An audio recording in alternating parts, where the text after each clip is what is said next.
Hey everyone, welcome to Chainout. I'm Jeremy, and with me as always is your co-host with the most, Darryl DJ Williams. That is awesome. Don't build me up too much. Well, you are the talent, so I gotta build you up when I can. I'm behind the scenes. I have a face for radio. Oh, is that what it is? That's what it is. Welcome along, everybody, to episode 12. Yes. And we have another exciting guest this week. Yeah. No more of the flying solo episode. Dirty dozen, yeah. I don't know. Yeah. Episode 12, that works. It's a dozen. Yeah. How have you been? Doing really well. I've been loving the warm weather. We always seem to touch on the weather because it's Alberta, it's winter, it changes from one day to the next. But loving that, loving getting out to play again. It's fantastic. Yeah, it's I mean, we've had this discussion before. I'm of the opinion that if the weather gets down to minus 30, stay at minus 30. I'm okay with it being cold as long as it stays when it's cold. But you and a friend of the show, Mark, are of the opinion you would rather have it be cold and then warm up to the warm weather. The problem with that is you end up with the weather that we have right now. We end up with lakes on the disc golf course, which are fine when we're going from winter into spring. You expect it at that point, but halfway through winter, now we have lakes which freeze and then thaw and then freeze and then thaw. And also driving to the disc golf course, your white vehicle turns into a brown vehicle. So I'm excited for the warm weather, but I would rather have it stay minus 30. Let me know in the comments. Would you rather it stay minus 30 for 3 or 4 months so you know what you're going to get into every day? Or do you mind it being really cold and then warming up and then freezing back down and having bad weather again and not knowing, what conditions you're going to play in today? Studio producer, please. Studio producer, can you please cue the sound for me? Okay, no. Oh, it's not going to come through? Okay, I'll do it myself. Well, sir, I value your opinion, unless you're wrong. I wondered where you were going with that then. No, I'm gonna die on this sword. Well, you go ahead. I was gonna say, because to me, if it can be warm enough that I can be out there and not have to be sticking my hands in my gloves the whole time just to keep them warm, I'll deal with all the other things that come with it of having warm weather to cold weather. So we can agree to disagree. That's fine. I'm sure everyone's gonna disagree with me. They always do, but that's why I'm on the podcast, to give polarizing opinions. There you go. Yeah. Well, apparently Southside doesn't need a golf course.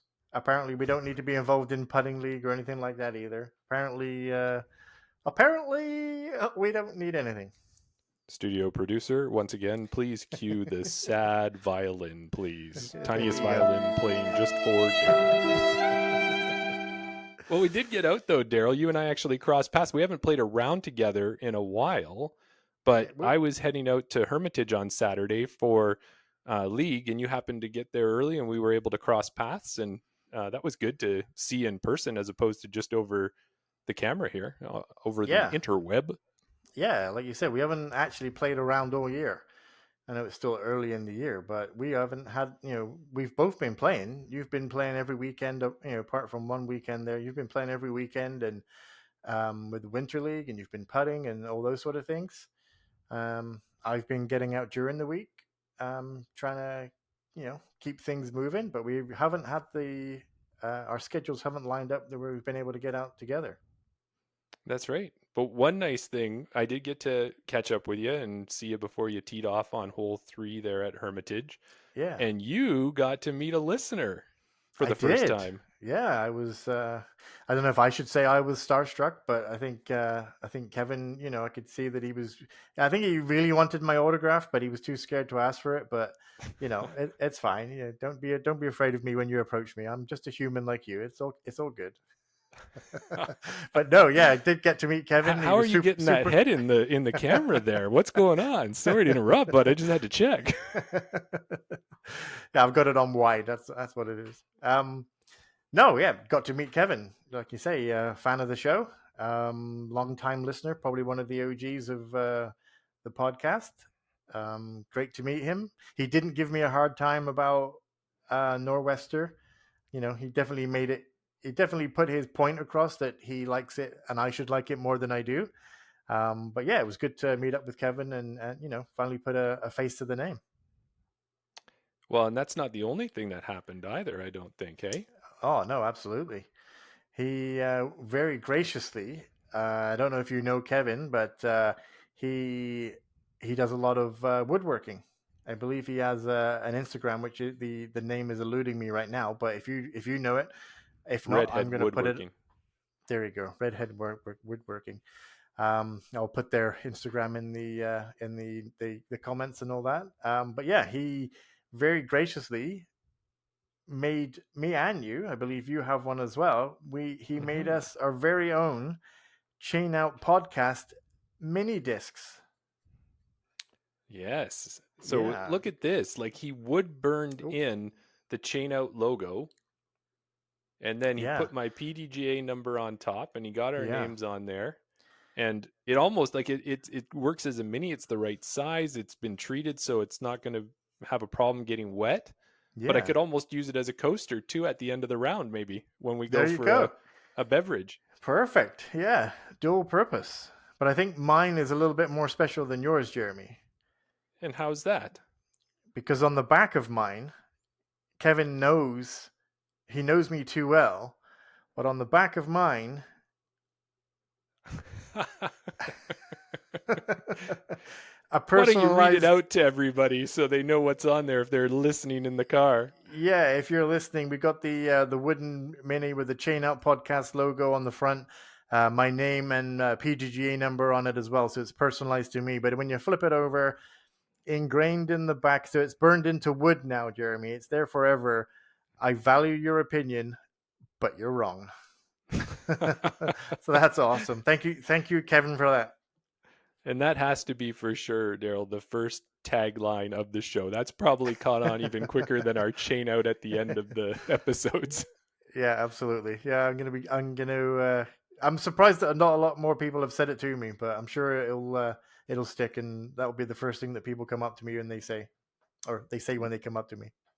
Yeah. Well, now that's two episodes in a row and two gifts to the show as Yeah, well. So thanks everybody. We appreciate them. It's fantastic. We love all the love and support that you're showing us, and please continue to do so.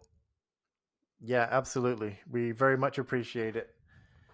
Um, but while we're talking about supporting the show, if you do like the show, drop a like on the video. Subscribe, why don't you? There you go. That was the quick shout out. And if you don't like the show, find somebody you don't like and tell them to subscribe to the show. Maybe they'll Yeah. like it. Yeah, no, we love the support. Yeah, we appreciate it. And I think just to let you guys know, we like to give you updates every once in a while. We checked just before and we're up to 57 subscribers. So On YouTube. it's Yeah, it's working. You guys are making a difference and helping us grow the podcast. So please keep it up. But absolutely. one of the other things that grows the podcast, we think it's you and I talking on here, but that's not what grows the podcast. No. What grows the podcast is our guests, is what grows the podcast. And tonight we have yet another amazing guest to bring onto the show. Yes, we do. So we're so lucky, and we want to get to it because we've got a lot to talk to him. When we sent this guest our list of things to talk about, he's like, "Are you sure we're gonna have enough time to cover it?" We're like, "We don't know, but we'll get as much of it as we can." One thing, if you know about us, or what you'll get to know, is that we're kind of over preparers. We make sure that we have enough content. We're not going to run out of anything. If you want to know, we're definitely prepared for everything.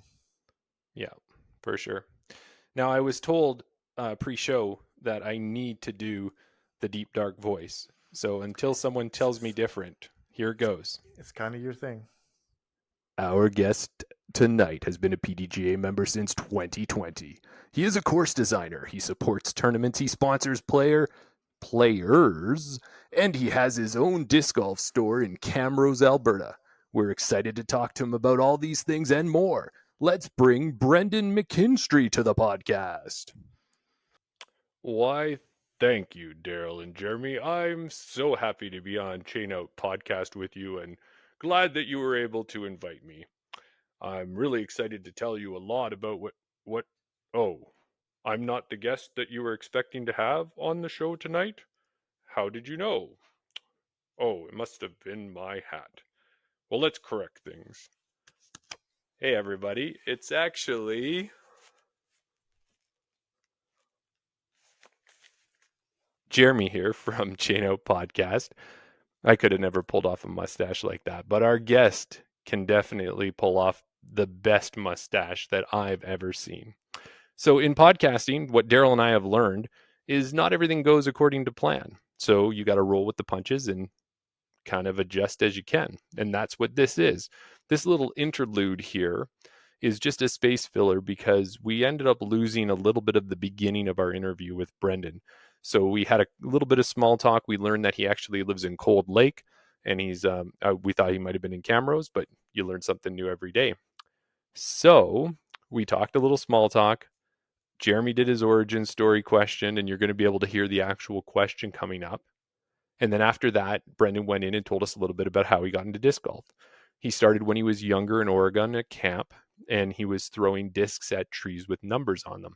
That was his very first experience when he was younger. And then he ended up playing with a friend down in California, and he had one disc, and that kind of got him hooked. And when he came back to Camrose, he didn't have a course there. And his wife said, you know what? Maybe you should try and get a course built. And as Brendan said in that portion, he said, I think she's regretted it every day since. But after that, Brendan worked and started up the Camrose course and then got into BR disc golf. And that's exactly where this episode is going to continue on. And the rest of the episode is amazing and it all worked out perfectly. So we're going to let you get back to it. Thanks for humoring us. We hope you enjoyed this little break, and back to the episode. So, Brendan, you got into disc golf back in 2016 was when you were first exposed to it. And that's a lot earlier than many of the guests we've had on already. It seems, Darryl and I and other people kind of got in around COVID there.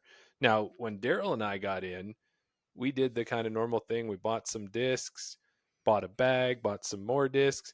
We didn't go and say, let's build a disc golf course. So that's pretty amazing that you decided that's how you were going to get started into the sport.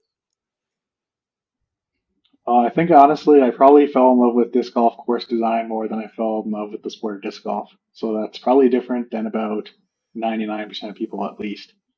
But yeah, also just starting out, I guess, as a retailer before I knew anything. I had a steep learning curve and I had a lot of learning to do to keep that going. So continuing with that story, I guess, um, I when I put that when I decided that course was going in, I approached an old baseball coach of mine who owns Battle River Sports Excellence in Camrose, Dave Borman, and I said, can you bring in some disc golf stuff? He said, I don't maybe know what disc golf is.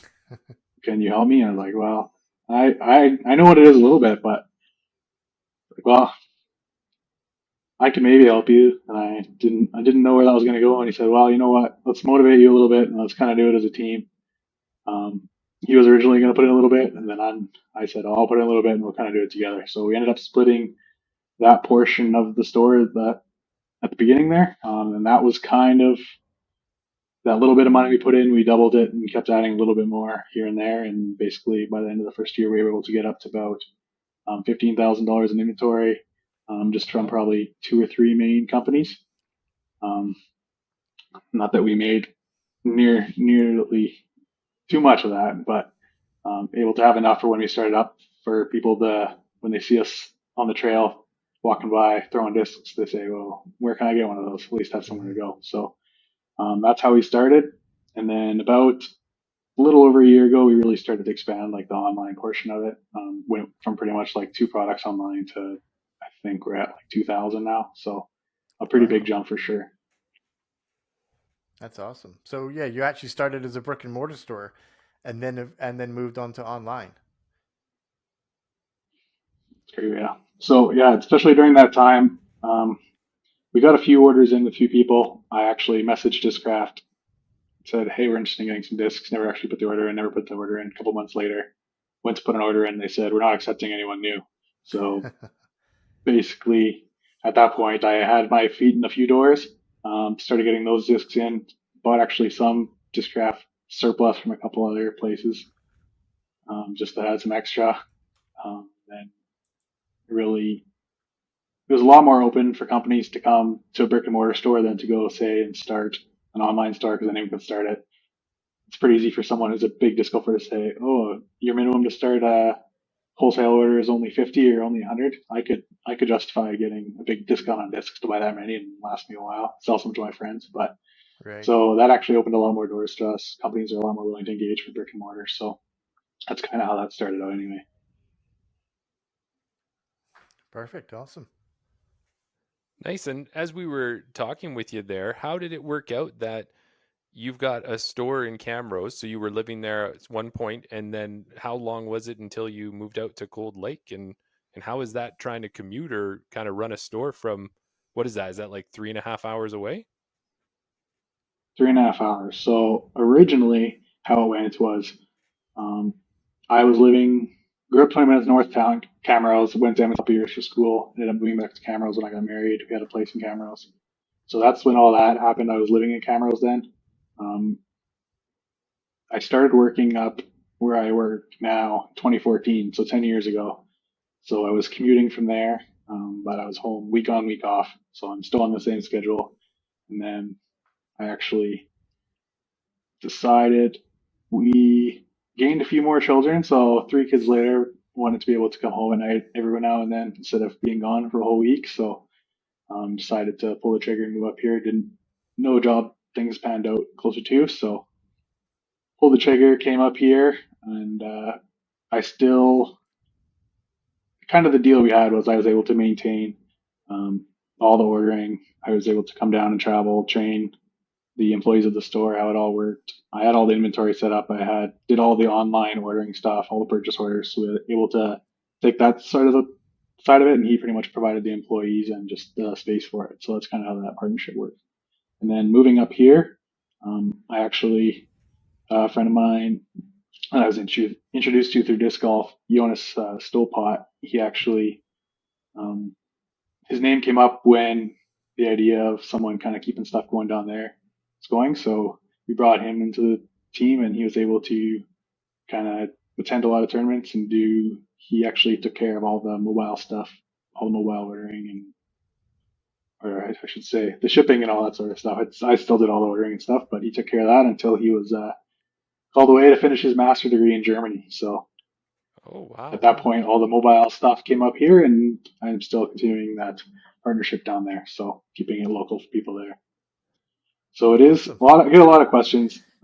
I'm still able to see the inventory, obviously, in both, but I get a lot of questions like, what do you have here? What do you have there? Or they get confused when they go somewhere. So that's something it would be nice to clear up, actually. But obviously now probably look to transition a bit more to Edmonton. I know like we're offering people in the Edmonton Putting League $2 kind of shipping to try and make it seem like we're there, even though we're not there. You can't touch it, but obviously we're planning to be there a bit more. And then that $2 actually goes to Terry, who's taking those orders and handing them out at Putting League. So if anyone's interested in that, that's kind of how that's working for the time being, anyway. Right. Nice. Well, Yeah. we've actually had a chance there. Well, I have had a chance to see Terry out at Putting League the last few weeks, and she's been doing a great job representing BR, and she's been having an interesting putting activity every single night, and she keeps surprising me. I think the first night she just wanted to see everybody do a bunch of squats because that's what we were doing with straddle putts, and then Yeah. we did some from the knee putts and Anheuser putts, and just most recently she put a table in the way and we had to throw over the table and put it in. So she's done that representing you guys well. And then she's brought discs. So we got to see one of the BR custom stamps, which I think is that Volkswagen bus. It almost looks like there with the BR symbol on the front. Yeah. Yeah. Yeah, we got some more coming too. I was able to get a bunch of those wholesale. Those are kind of the discs. So kind of what we're looking to do is lots of kids in their schools, if I'm able to get like a tax receipt for stuff, we're looking to do some more donations to discs that way. So we're kind of looking to expand that both in Edmonton and kind of wherever, kind of offset a bit of that cost and try and grow that. So that's where that big wholesale order came from. That's a portion of it you're seeing there. Just a lot of people, if they show up to Putting League and they only have one disc, then they're like, oh, this would be a lot easier if I had 2 or 3 or 5. Sure. So that's kind of the idea there, and try to help Terry out a little bit. She's trying to hit some more stops up on her little tour there. So, Yeah. but yeah, she's a great people person, and she's really good. Definitely a big face of the brand. So. Yeah, and just even with that, you've when you announced your team here for the year, your ambassador team for BR, you've named Terry as the captain of that team as well, and I can see why with her enthusiasm and her personality. Yeah, she's a fitness coach, so she kind of really good at getting people hyped up and going, and she's a really good person. She has lots of contacts. She's just a really good all around kind of face of the sport. So Yeah. I've And been working with her for a few years now, so she's really yeah, for anybody that doesn't know Terry, she's kind of low key. She keeps things nice and quiet. She takes things yeah. subtly and things like that, right? Yeah. Quite the Well, if you opposite. just yeah, I would say if you watch the video on Heiser Bomb Hong there of her opening up her package there most recently, you'll know that's exactly the opposite of the truth. Hey, Darryl? Yeah, exactly. Yeah. Like I think if you're going to describe Terry, like we said before, like firecracker, like explosive, like full of joy, excitement, like all those sort of words you can use to describe Terry. Yeah. Yeah. So, so you announced your team, and then you've got Terry, and I've met a few of the players on the team. Dan Dupree's, I've got a chance to see him out in Athabasca at a tournament. I know Gabe Piska, of course, because I think he's a new member to the team this year, is he? If I'm correct on that. Yeah, and I met him because he's doing the Friday night clinics. And then, how did you go about picking the people? Did you kind of just know people in the community, or what were you looking for when you decided I'm going to put together a team to represent BR? I think what Jeremy is asking is what are the requirements so he has something to work towards. Yes, exactly. um I kind of just I don't remember exactly how I got connected with Terry at the beginning, but there's a few people locally that Brendan Kudrowicz was into disc golf a little bit. He was from Camrose, the son of Jared Lidvack, the guy that runs the league in Camrose. It's kind of that's the family that had a little course on their property nearby. Just kind of started organically, a little bit here, a little bit there. Just when they were out on the course in Camrose, they would talk to people. People would stop by, be like, "Hey, where do I get discs?" And I don't remember exactly how it started, but just one thing led to another, and we were able to help them out with things they needed, and they were able to kind of spread the word of the good news of disc golf. So Awesome. Good. And would you say too with that, Brendan, is that kind of what the goal is of the BR ambassador team, is to go out there and to kind of promote disc golf, if they can promote BR at the same time? Like, what do you guys have as your mission or your goal for the team? yeah, like definitely just growing the sport. Like we all want to see more courses, which means we need more players. That's a big part of it. We're not we're not necessarily overall we're not really necessarily net benefiting from having the team, but if we can help them grow the sport where they're at, um, this isn't my job. I have a real job. This is my hobby, I guess, and it's just something we're able to help do. Been able to get a lot of courses on the ground, and I love the course design side of it. I love touching a lot of new plastic, so that's kind of how it all started, as far as that goes. And then yeah, as the team just kept growing, it was just almost all word of mouth recommendations. We haven't really sent out for applications or anything. This last year, I asked part of our kind of team survey where I got feedback for the year. I just said who would be someone you'd like to see join the team. So that's how Gabe joined. Um, that's how Jordan joined as well. He's our first kind of person from outside of the central northern Alberta area. He's from down in Calgary. Mm-hmm. And yeah, kind of have the year before, I think it was Brendan Kudrowicz and Jonas kind of joint recommended me. It's just kind of organically grown like that. So Awesome. So speaking of the team there, I looked, we kind of looked it up and we did some research. I think you have 7 members in your team right now in the ambassador team. And I think there's another person that we haven't mentioned yet. So we've got Terry Hong as the captain. Brendan, as you said, Dan, Dupree's we've mentioned as well, but also Zoe Lorenz Bozer is on the team as well. So let's not forget to give her a shout out. And then Jonas and Gabe and Jordan, as you mentioned. So quite the team there representing Central Alberta.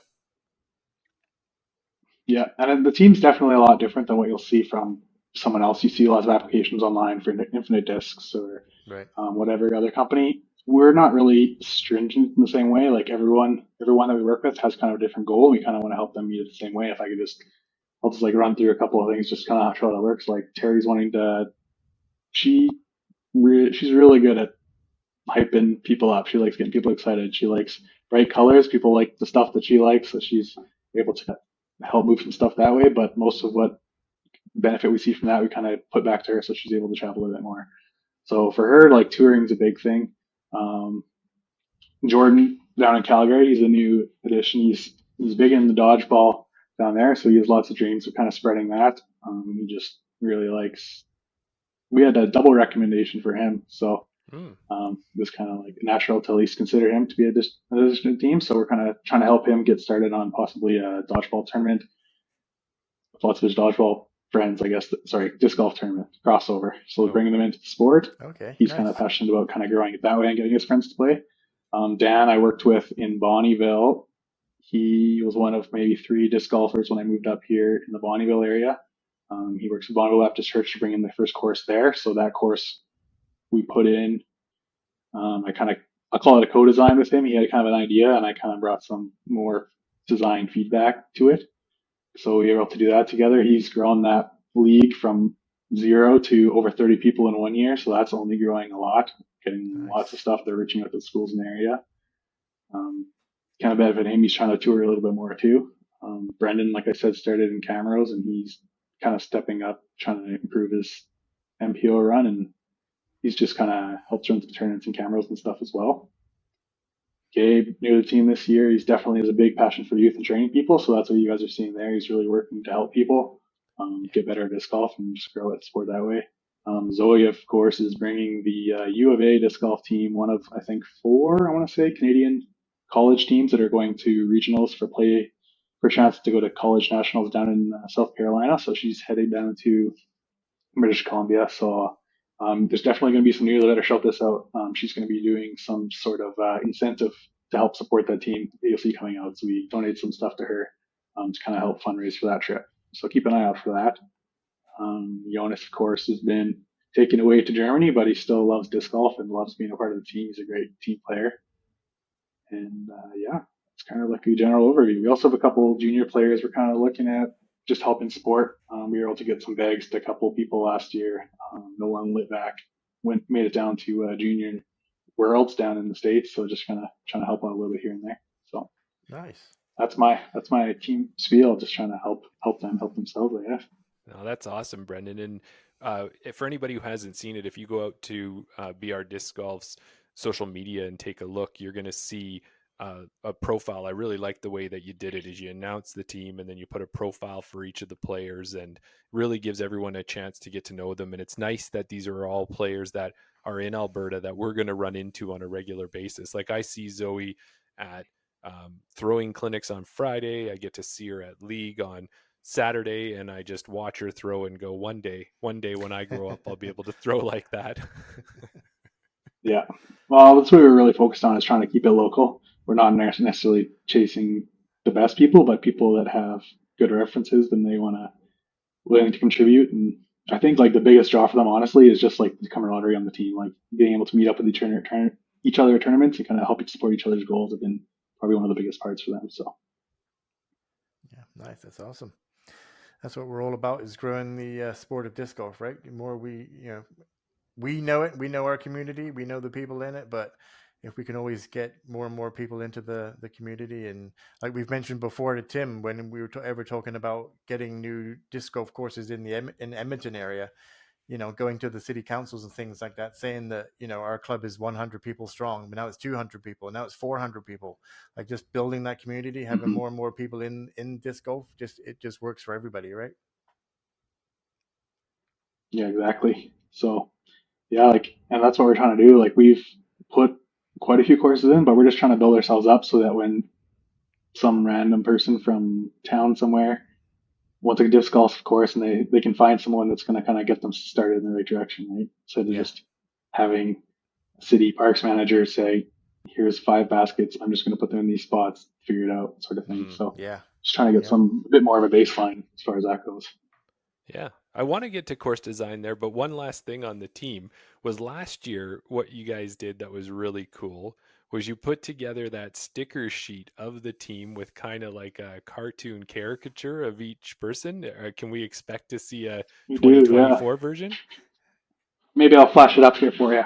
Oh, Oh, yeah, I'm you've getting all got it. tangled up in my We've cord. got another I exclusive, got Jeremy. Woohoo! Not for this year, for last year. I don't, Oh, okay. we're still planning some stuff out. Sorry, That's but okay. I don't know. This is the sheet he's talking about. So we've got a few people. Kristen was able to be on our team last year. Yeah. But yeah, I don't know, something that just really excites the people on the team. They're really happy to hand out stickers. It's pretty cool when you get something of yourself, even if you don't have maybe a disc to sell with your picture on it or something, or your stamp. You still have something to share. So Yeah, that's try and do so cool. Hey, stuff like Darryl. that. Yeah, that is awesome. Yeah. And like you said, it doesn't matter how little it is, just a sticker, but the fact that it's you and the fact that you get to be represented and it's something that you can give out to people and be like, that's me. It's just, it's that warm, fuzzy feeling, right? Definitely. Yeah. So Brendan, yeah, let's talk about course design. So as you said at the beginning there, you started with the Camrose course, and then a couple other courses have been built since then. I'm sure it's been quite the learning curve. What did it take to get the first course in, and what have you learned? And is it a lot quicker now when you go, or does it all depend maybe on where you're working to put a course in? It's definitely quicker than the first course. I Not even including all the hours I put in studying and learning disc golf. Well, maybe, I don't know. Maybe it is including some of the time, but I probably put hundreds of hours into that first course, just running past ideas. The biggest thing I did as a new designer is I had a trial day where I think we got probably 25 or 30 guys out. Lots of people that had already designed courses. John, the Wild Man was there. There's a bunch of other people there able to give me feedback. Definitely made some tweaks based on that. And as a new course designer, I would definitely recommend doing something like that, bringing some people in with experience. Um, Even just the little tweaks they had, and then just going from there. Like I've done more training courses since then, and hopefully next year I'll be able to make it down to. He's got a big 3-day course that John Hope puts down in the States, and then with several days of disc golf with him kind of on the other side. So that would be a dream goal for me. I don't know if that's for sure going to happen, but that's how I started anyway. Going forward now, some courses are a lot easier. Um, I'm of the idea. Some people are saying I don't want 5 holes. Give me 9 holes, no matter what. I think I'd rather play one course that's going in and kill them next year. I'm going to tout it as maybe the best 6-hole course in Alberta. I don't know if that's true, but I think it's a really awesome 6 holes. I think I'd rather play 6 awesome holes than 9 okay holes all day. So maybe it's just something you stop by on your way through, but that's kind of the idea I have.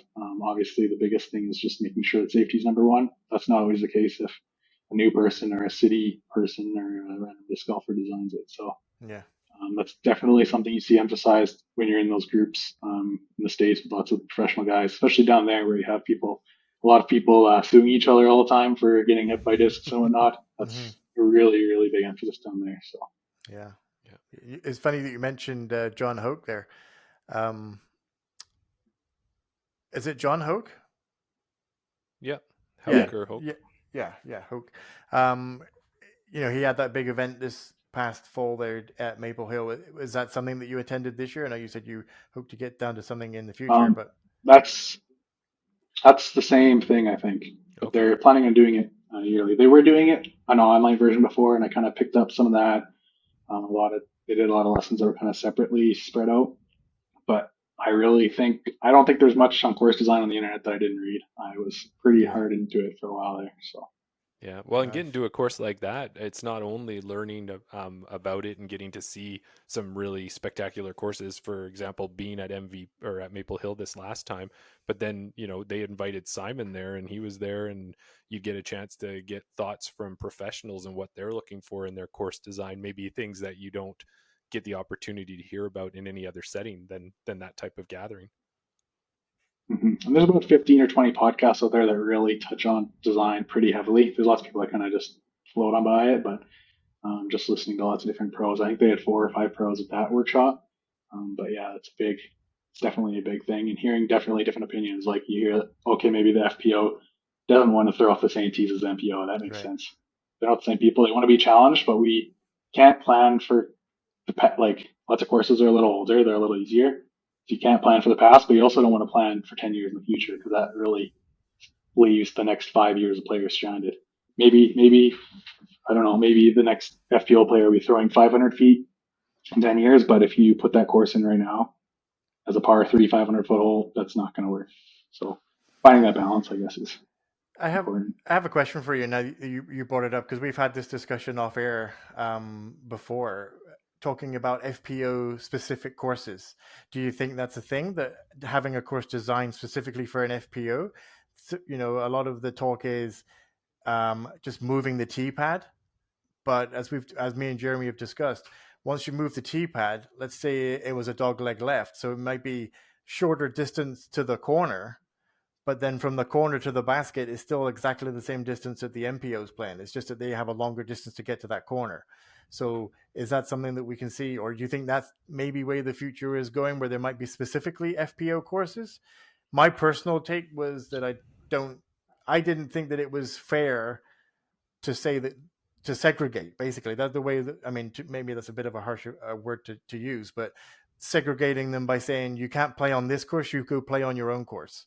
Like, I didn't like that style of thinking. I just figured that there must be some way that Well, the other thing is, like, when you have, even if you have a course like that, on one what do you do course. when you have some casual people that want to go try it? Oh, they saw this course in the Pro Tour, and now it's a separate course. A guy and his girlfriend can't play on the same course because they're separate. There are some just ways along that. Like what you said, though, like say you had say MPO side, you had a 450 Right. foot drive and then a dog leg left and another 400 feet or something for a pretty hard par 4 or whatever. You shorten that tee up. Okay, maybe now the girls can get to that dog leg, Right. Mhm. but then they still have to throw 450 feet, which is pretty dang hard to do to get to the basket. So that won't work. So how I could see it working, you either take that dog leg that's here and you make another dog leg that's similar beside it, where it's two lengths that is matched up to the FBO, or you have a separate layout and maybe you have a shorter tee pad if you want to use the same Right. fairway. You have a shorter tee pad, but you also have a basket location that's closer. So you see that quite a bit in the Pro Tour when they do the flybys, because they usually grab those during practice rounds. You see the MPO and the FPO basket, but then also having separate tees so that each throw is matched up to the level of play you have. So exactly.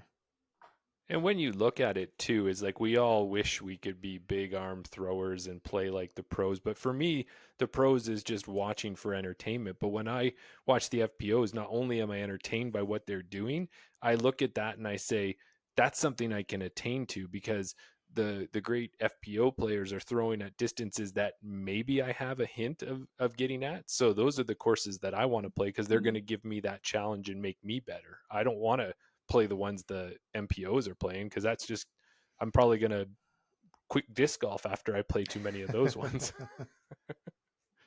yeah, and I actually had the opportunity this fall. We were able to go down to Arizona as a family, and I was able to take in both the Vista course and the Fountain Hills course and a couple other courses down we were down there. But when I go to the Fountain Hills, I don't walk to the MPOT and play from there.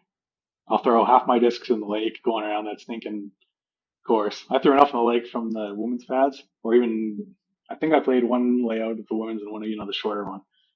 But everyone has to play to their level. Like MA, I don't know. Just having options is nice. Of course, it's really difficult if you're from a small town or you don't have the affordability to have that. Your design should be as fair as you can make it. I always try and push for multiple tee pads if it's something that someone's willing to do, just to kind of give that. Even if it's just a pad where you have 200-foot hole and you also have a 350-foot hole, that caters to the bottom third and the, let's say, middle upper third of people pretty well. It's obviously not going to host a MPO tournament. You're not going to have like a Falcons Flight or a River City Cup or whatever there. But do you get to play much disc golf, given your schedule and things like that? And then when you do play, local courses that maybe you haven't designed, do you always have your designer hat on? Are you playing a course thinking, well, I wouldn't have designed it like this. I would maybe take that tree out, put it this, or, are you always, can you take that hat off and just enjoy the course and play a round of disc golf? Well, first I'll give the shout out to the biggest member on the team, which is my wife, and the biggest non-contributing members, which are my 3 children. So they're getting to the age 5, 6, and 7. They're getting to where they like to go play disc golf, but then sometimes they'll just go play in the trees. So it's kind of fun, but I don't get to play as much as I will now that the kids are all finally in school. It's kind of a bit of a change where maybe I have a bit of time here and there to go play.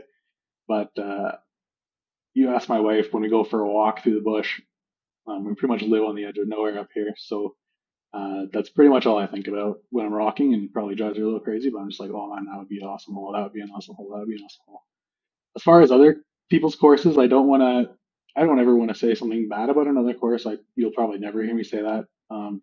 If I'll ask someone, even if I'm with the course designer, I'll say like, oh, we're playing today together. Do you want to hear the input I have? Lots of people are just really willing to learn. They'd rather hear your input, even if they want to just say you're dumb after. That's there. They can say whatever they want, but I definitely see ways that things can be improved. Actually, when I moved up to Cold Lake, I worked with someone. We have a course on the base here, and it was put in. It was kind of a rush. They just wanted to get the pads in. I think maybe the person that designed it was getting deployed. It was kind of a rush to get the course in. They just wanted to get it in, so at least there was something here. I actually worked with a military base there to get that course redesigned, and I think people are really liking the changes. So I don't mind. I think courses need to get updated sometimes, especially courses that are from a long time ago or courses that started out as just a little kind of fill in the space spot. If we want to start having tournaments at those spots, you can't really go with the layouts that some have. So Well, if I can ask you too, Brendan, this is kind of on the course design side of it, is, we've talked about how happy we are with Hermitage here in Edmonton now that they've poured the concrete tee pads. One of the comments that was made was like, okay, now that the concrete tee pads are in the city park, that pretty much makes the course permanent because it's tough to pull out the concrete. But on the other side of that coin is it's also tough to make changes to the course if you've poured concrete and you can't move it. You can move the pin location or the basket location, but that may not be what you want to impact the course in the proper way. So what do you think about tee pads, and what would be the best tee pads to put on a course? Like I've heard people talk about turf tee pads, or sometimes maybe even like circle tee pads as well. Like what's your thought on that to make the course as flexible for growth as it could be? so going back to your original point, so when I put Camrose in, for that exact same reason, I said I'm going to wait a year before I put the tee pads in. We picked all the basket locations. We got the basket locations in. I just put flags in the ground. I wrote on the flag what the number was. I had it on U-disc, had a sign showing people where to go. So my first, I don't know, out of the first 20 reviews we got, 10 were like, this course would be a lot better without with tee pads, blah blah blah. Like, which is fine. I understand the tee pads are nice, but and then we get the tee pads in, and then people say, oh, this course would be way better if the signage was better, and then a month later when the signage goes in, people are starting whatever. So I don't know. Maybe that course started at like a 3.5 UDisc rating. Now it's up to a 4.2 for a 9-hole course, so that's all right. But people, as a designer, you're going to feel rushed to put tee pads in right away because people want to throw off them. But I would definitely make sense to hold off for reasons like that anyway. So as far as different tee pad surfaces, it really depends a lot on what your client wants. So there is some talks that we've had with like government for like provincial parks style courses. They can't have anything permanent because environmental or because whatever, this or that. So for them, the one quote we gave was all just artificial turf, because that's what makes sense for them. When I talk to a city, they want concrete. When I kind of explain everything, they always want concrete because maintenance is low. They can mow around it. They don't have to worry about it breaking up. They don't have to take the turf off, re-rake it, and pack it down. If you want to have a private course where you're willing to put work into it all the time, paving stones are really nice. Like Maple Hill, paving stones are really nice. You have to make sure they don't get grimy. Like down there, it's a little more humid and stuff, so it gets grimy. So you have people slipping like Kevin Jones on his infamous Right. ace or whatever. But um, I definitely would say don't rush to the course and definitely cater to what you want. So you're always going to see in cities they're going to have concrete. I like to have when you kind of design your course, you kind of want to assume that people aren't going to have the UDisc app. People will eventually get it, but not everyone will get it. So for instance, my grandma actually has been disc golfing with me. I got her disc for Christmas when we went probably 5 times in Camrose when we lived there. But when she goes out to the course, she's not going to download UDisc. She's not going to have that on her phone. So you want it to be a little bit intuitive. So I would say that's the downside to a Circle T-pad. The nice thing about Circle T-pads is you can have a T-pad that serves for 3 or 4 baskets. So everything's a trade-off, really. But with the city, you're always going to see concrete. With private, it depends. It really depends what they want. Turf is nice if you want to move it, but it takes some upkeep. Stones are expensive, but they are nice. So that's like a pay-to-play course. Probably only going to see that. Rubber matting is a good temporary thing. Doesn't work well in the winter, but kind of all depends on what the client is looking for that way. So Nice. When you said temporary pads there, then putting the flags in, it made me think of, I've heard of when park designers will, maybe build like a university and have a big green space. What they'll do is they'll plant grass across the whole area and not put a single path in there. And then they'll let human nature take its course, and people will walk to their classes, to their schools, to their buildings, and they'll naturally wear down the grass. And then after that, they'll decide that's where the path's going to be. Maybe that's kind of an idea with the T-pads too, where you could say, here's a 40-foot square where we're going to put the T-pad. You just go out there and play anywhere in this 40-foot square, and then just see where the more experienced players decide to play from and where the less experienced players decide to play from. And now all of a sudden you've got 2 T-pads maybe. well, that's part of the thing with bringing in people for a course review before you open it, before you go permanent with anything. Like the one we did in Camrose was all just temporary baskets. People brought their own baskets. I flagged where everything was going to be. It showed up. Because I'd like to think I think what everyone can do, but there's people there that can throw 200 feet. There's people there that can throw 500 feet. There's people there that only throw backhand. People only throw forehand. People that throw half and half. So trying to balance all that input from a really broad group. Even when pros build courses, like they'll bring in 2 or 3 professionals to come see before to get their opinion. So what are your thoughts on 9-hole courses that have 2 tee pads for the front 9 and back 9? Do you think that is implemented when you're first designing the course, like you've always got those 2 tee pads the 18 holes in mind, or is that something that you can add in afterwards? the way I look at it is, if you're presenting to a city, always ask for more and settle for less. That's always a good start. After that, I think if I had to choose between, let's just use like a blue tee pad as an example. If I had to choose between 2 blue tee pads on every hole, so I could play 18 holes different on the course and have variety for myself, I think I'd rather have a red tee pad and a blue tee pad. If it's the only one, it's different. It depends if you're in the city. If you have 5 or 10 options for courses, you can have a course that's all one thing. But if you want to have that variety, if you're in Camrose, people are driving at minimum you're half an hour to a Wetaskiwin, but probably an hour to a course that suits your exact thing. I'd rather cater to both levels. Yeah. I'd agree with you too, Brendan. Is the thing that we have to keep in mind is that, we're talking on a disc golf podcast tonight. We're all enthusiastic. You've poured hours into disc golf design and into discs and everything else to do with it.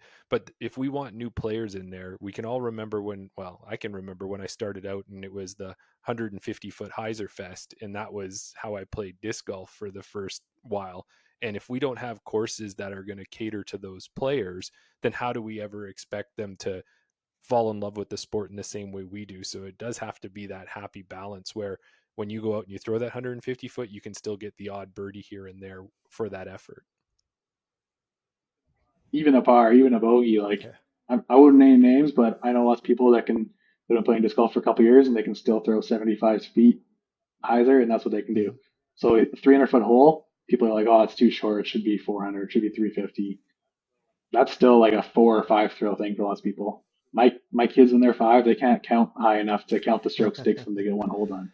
So you got to really suit the course to what you're looking to get. The first course a town would have, like Camrose, where you have something that's more not professional, but say MA1, and you have something that's more MA3. That's a good kind of split to kind of give people. Yeah. Or FA3 or junior, like to try to bring people in. Because your city's not going to give you an 18-hole course until they know that people want to play or that it's going to bring in traffic. And the only way to do that is to bring in a course that's going to attract people. And the best way to attract people is just make it broadly desirable for people to come play. So Well, and when you talk about Camrose, we haven't had a chance to play it. We've played with Taskwind, so we've been close. So this year we'll have to make sure to take that Little John east and get out there. But the one thing I do know, I've been through Camrose going to another roadside attraction or one of those different events in the past, and gone right by that park. And you got the park right in the center of downtown. And like we listened to Tim talk about the work they do to try and get any land in Edmonton, and you've got like the most primo spot in the entire city. How did you manage that? yeah, on my first attempt. Um, well, one thing is there's no cross country ski trails there, so I totally didn't have to worry about that entire group of people. I'm a cross country skier, I get it. People maybe those can kind of work together. Sometimes they don't, depending. Cameras is big into that. There is some green space there. They did a lot of redesign there. The biggest thing is I was able to make it so that if you're throwing from the short tees, you never throw over water. You don't have to get close to water. But if you throw from the blue tees, I believe you throw over water. If you play a long course, I want to say you're in danger with the water 4 or 5 times. So that's the easiest way to kind of have the difference between the two is I can go throw if I can throw 50 feet and I play from the short pads, my disc's never going in the water, but still have that challenge to the further people. But yeah, first course I put in, I don't know, like 3 blocks away from downtown Camrose. That's definitely not what you're gonna get when you go to a city. Um, Honestly, if you have some ideas in mind, like we're trying to get courses in Fort Saskatchewan, places like that. If it's not big in the city, like trying to force, you got to really work with the group you're working with to explain to them like this is how much space we need. I know you guys are talking about like how much space do you need for a course. If you want to have, I think the recommendation is if you want to have a 9-hole super amateur course, you need 9 acres. And the city will come to you and say, or even a new person will come to you and say, we got this spot. We think it'll work great. What do you think? And I'll go on Google Maps in 2 minutes. I'll map it out. It'll be like 3 acres. I'll say, well, that's probably not enough space. And there's probably usually a path going through the middle of it or a path around the outside of it. You got to think bigger. And I think you also have to say, like, the city knows what space they want people to use. Like for Camrose, for instance, there's a spot that hopefully a future 9 or 18 hole kind of expansion might go in that was the old town dump. Okay. The city can't build anything there. They can't put anything through there. There's not going to be pipelines going through there. There's not going to be houses Right. built there. To the city, that's just space. It's green space. They usually won't even put a path through there because maybe as something settled or whatever, you get cracking, it's hard to take care of. Spaces like that, you got to figure out, look at every space available, see what the city wants you to use. The city will push you towards certain places. Not all of them work, but you got to kind of find the balance in the middle anyway. Definitely do your homework before. Yeah. Yeah, well, I know Daryl's been really pushing to get a course on the south side of Edmonton. He's been talking about it almost every single Yeah. episode. So you're giving him some good tips on what to look for when he's out doing his drives during the day. Well, I actually went for a theoretical look to go see if that course exists that he was hunting down and everything, and it does not. That was a few years ago when I was still playing Leduc on the way to the city in Beaumont. There, I was scouted, I, and I was gonna follow up it, but then my plate kind of got full. But I thought the way that you started that sentence, it was sounding hopeful that you actually went and had a look for something and you found an area and you're talking to Tim and everything is good. But no, it didn't go that way. It was, you just kind of disheartened me. not No, quite, not quite. but And I'm getting to the point where I'm having enough people ask me that I don't get to pick my spots anymore. It's more people approaching me saying, "Hey, this is what we'd like to do. Do you have a minute to come do yeah. it?" So we get reached out to you actually quite a bit. Um, Maybe work it into our future family vacations potentially. I don't know, but we do definitely have some irons in the fire for some big courses that theoretically will be going into Alberta. Nice. Good. So I know we're still on the course design. I told you, I think at the start there, Brendan, in our emails that Darryl and I could talk about this forever with you. But another question I got is that when you're designing the course and you're looking at it, a lot of times I know, especially if it's involving the city and that it's hard, the cost of trees, they put a cost and a dollar value on what a tree costs and if you're going to remove it and how old it is and all of those things. So when you're looking at some courses and designing it, will you look and say, okay, this is what the trees look like right now. There's some little saplings here, that kind of thing. So I'm going to make the course now and put this here, knowing that at the beginning it might be a little easy, but give it another 5 years, another 7 years, and that growth is going to come up, and that's really going to shape the course and give me the gaps in the future that I want, or whatever features you're looking for? And Bonneville is actually a really good example of that. I bet you on that property, trees that are a part of the course before we started that design, I think there is zero. There's roughly zero. So we have to use the other features available, whether it be, um, don't really like to use out of bounds, but there is a pond there that we actually kind of, it's not even a big pond. It's probably, I don't know, say 120 feet across sort of thing, but we were able to really work it into 3 holes, use every little bit of elevation we have, trying to do some of that other stuff because the course might be okay in 5 or 10 years, but you want to get people playing the course now and you want it to be fun now. So the other thing you can do, like you really want to try avoid, this is kind of a hot topic. I think it's roughly agreed upon, but Mandos are kind of like, Mandos is a safety feature. You should try and design it safely so that you don't know because, like I said before, if some random person comes up, they don't have UDisc, they don't know about Mandos, maybe that park you're trying to protect isn't protected. So a way to do that with smaller trees is even like kind of like those fences they put up for beavers, or even like one of those 8-foot fences. You put like an 8-foot fence kind of in a circle around to keep the deer away. That is the tree. That fence is the tree until the tree grows up. So that's a way that you can have an 8-foot tree there instead of paying. Because I want to say that for a city, an 8-foot tree is probably costs them $300 to put in or something crazy expensive like that. You could dig it up, but for a city, they have a price for all those things. They get them raised at the nursery. Yeah.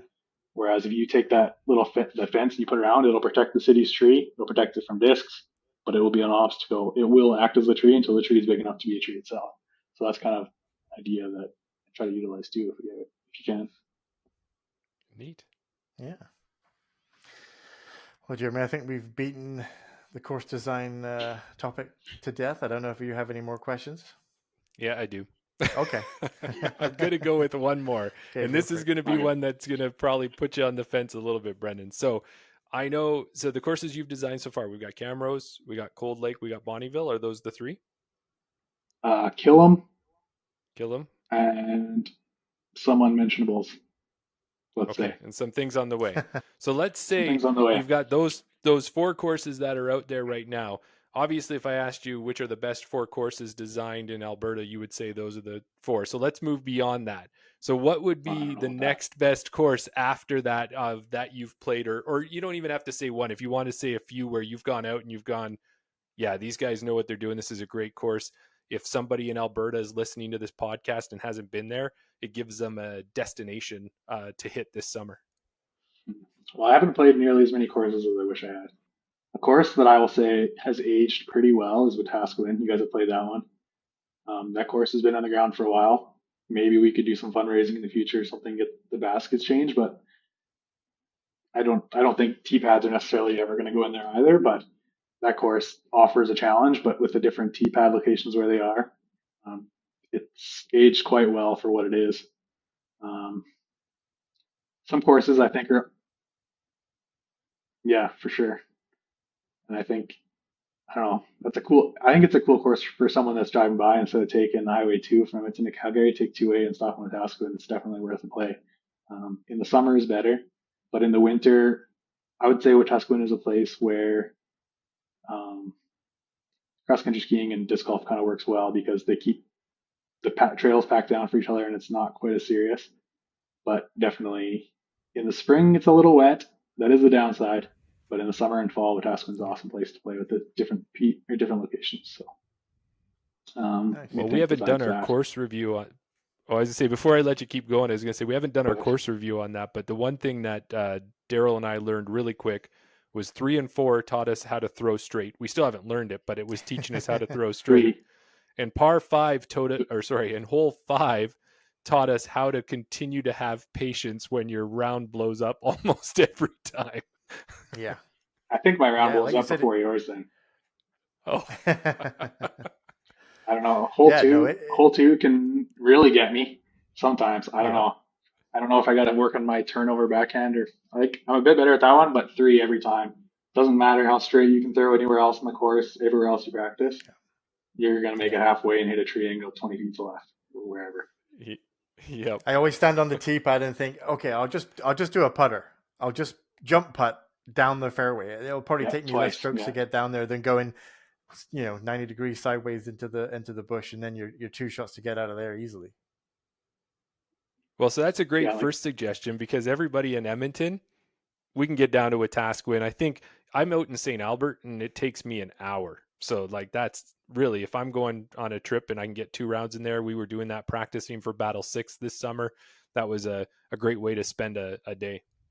And like I think I've yeah, said and to you before, there's some nice loops live you can make too. There's some nice yeah. loops you can make down through Wetaskiwin, say, and Oh, down to Camrose.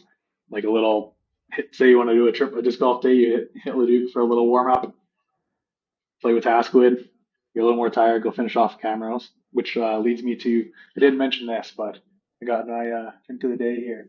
So a mixture of oh, Oh, TNC, here we go. nice. Camrose Crowd. So one of my friends actually started out, this was their collaboration that they had with oh, I'm blanking on the name. With a beer company in Edmonton that I'm going to remember Yes, as soon as I hang Yeah, up with with the you. Wizard. Yep. I can't you're remember their name you're either. playing to the right crowd anyway, Brendan. So cheers. Cheers. Anyway, we had some friends that started up. They supported our tournament in Camrose, so make a trip of it. There's some good restaurants in Camrose. There's some places there, and a lot of people that are supportive of disc golf. So um, definitely check it out that way. That's a good way to do. I think. I don't know. I think it'd be Yeah. even cool to like get a school bus or something, do a road trip, hit up a few places. That'd be pretty fun idea. But I gotta keep some ideas inside my brain, or I'll get in trouble. So Well, there you go, Jeremy. There's 2 courses that we've said. We say that we need to get out to Leduc because it's within their city limits, and we need to play that one and do a review of that. We've said that we want to get back to Wetaskiwin because we've played that before, but we haven't played it since the Battle 6 tournament. And then on Brendan's recommendation, we got to go check out Camrose as well. So I think that could be a good fun trip for us to schedule sometime this summer. For sure. Yeah. Now, Darryl, I'm going to get you to take us into the next topic because if you don't, I'm just going to keep going. So I'm going to keep quiet long enough for you to do that. just put those along. Yeah. So I wanted to kind of circle back to the disc golf store. I wanted to talk to you there about like working with the manufacturers and the plastics and things like that. You said in the beginning that you reached out to Discraft and you left it a while and you reached out to them again and things like that. But since now that you've got your brick and mortar store, like how has it been working with the manufacturers to to get the discs up here in Canada? So it definitely can be challenging. There's some companies that make it little easier. Um, so for instance, first Ledgestone order of the year this year. Usually, I don't know. I've tried it all a bunch of different ways. Ship it directly here, pay more. Sometimes that works better. Sometimes I ship it to Montana, get it imported, go pick it up. But sometimes you get your discs I don't know, 6 days, a week, 2 weeks after they released, and you kind of missed the boat. Do you feel like you're left out? So in that way, it's kind of tricky. Getting stock stuff hasn't been as much of an issue. There's some companies like TopLink out in Ontario that if you don't have enough discs that you want to order from Innova or something, if you don't want to order the 200 or however many you think that whatever that number is for you that makes it worth it, you can get kind of a mix from them. Like they will sell TSA and some other stuff wholesale that way. There's some companies that work well like that. But it is definitely trying to get disc up here in a timely fashion. As far as like releases go, they don't really cater to getting it shipped across the border, getting it imported, and all that stuff. Right. So Coincide with for their people, U.S. releases. so for people that don't know, in Canada there are certain importers, I guess you would say, maybe that people that you can ship your disc to, or There's you some can buy there's some from them. wholesalers. Yeah. You don't So always buy directly from the manufacturers. not necessarily like you'll almost always get a slightly better price to manufacture, but if you don't need a humongous order or something like a lot of companies, it is kind of a frustration. People like to have discs roll out year round, but when I have a disc craft release every month or every 2 weeks, I can't have a new order coming in every 2 weeks and justify it. So that part's kind of tricky, but as far as like stock stuff goes, um, it's a little easier that way. So there is some companies that do have Canadian sides to them that make it a little bit easier, but for the most part, it is a little bit difficult sometimes. Mm-hmm. Do you find it difficult as well when you're trying to make those orders and plan them of what are my customers going to want? What should I be bringing in so that you don't, you bring in a ton of something and then all of a sudden 2 years later, you're still sitting on the same disc that you thought was going to be a great idea. Like, how do you figure that out? Disc golfers definitely get, I'm not going to say they get cold feet, but they're always up for the new hot thing. When Simon releases a new disc, everyone's ready to buy that disc. When Paul McBeth releases a new disc, everyone's ready to buy that disc, right? Yeah. But even that, you say you order 30 hexes or whatever you decided to order. You order 30 of those, and then your order shows up 3 days after release, and every other store in Canada sold out. And then by the time you release it, oh, actually, everyone that really wanted one kind of got it already, and everyone that was thinking on it couldn't get one. They're like, oh, maybe I don't need that right away. So stuff like that can kind of throw you for a loop. Yeah.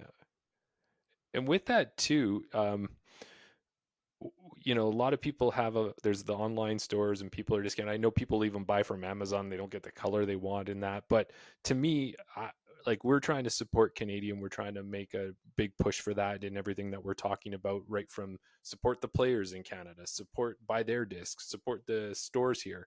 Like, people say, oh, well, maybe a disc golf store is a little more expensive than me buying online, but they got to get past that. Like, what would you say to people who have that mentality to say, this is why you should be coming in and supporting your local store? This is what you're getting out of it different, and why you shouldn't be buying online as your first option.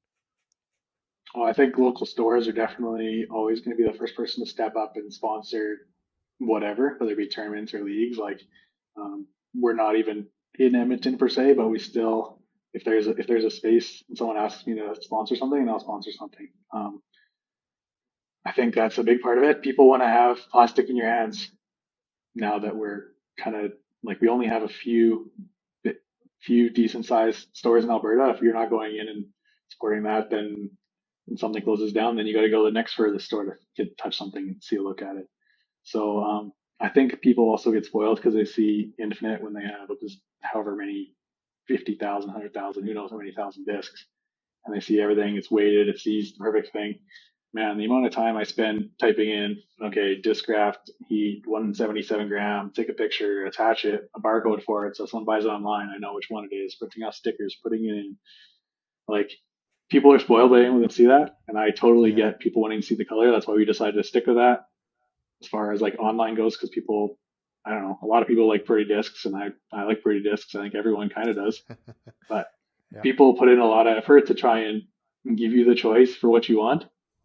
Um, I totally, if you're not going to support super local, at least stay in Canada. But if you don't want to drive 2 hours to go to the nearest disc golf store, then local is better, I'd say.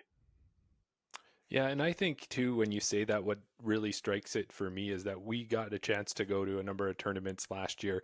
And you're right, it was always, who are the sponsors? It's the local stores. It's not these stores that are in the States that you're buying from online. They're not supporting local. So if we don't have a store like BR to help with that, then maybe these tournaments don't have enough funds to get going on. Or if they do, the player packs are not what they are. Like, every dollar we can put into the store allows you to put it back into the events that we're attending and support that. And even the fact that we're doing this putting league and you're supporting the entire province, am I right, with all the putting leagues that are going on?